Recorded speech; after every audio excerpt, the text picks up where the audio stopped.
Oy Allah, oy Allah. Axır uçdu. Satıb çəkə bilmədim onu. Dedim üst sayaq. Allah uçdu təmiz. Yarıldı, təmiz yarıldı kanal. Vay oradan gelen suya. Bakın hemen de oraya gelen. Gel buradan bakayım, gel buradan bak. Bakın oradan gelen. Oy Allah. Oradan gelen suya. Vay be, bir saniye söhbət oldu. Deyim oraya uçacaq, çəkim oranı. Sağ olsan da öyle mi?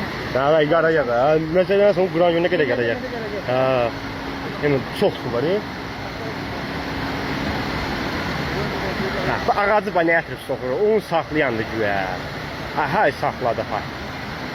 Bu da kanalı bir dənə ağac saxlayacaq. Buna təqin gətirin yap burada. Ya Allah xeyir çıxartası yaxşı. Ya ona düşeyim ya.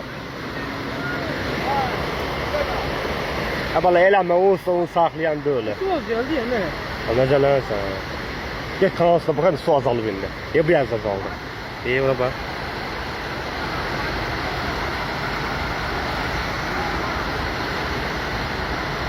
Şimdi o tini yuvacaq indi bak.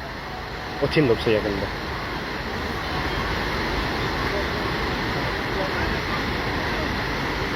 Allah, bu gəndə.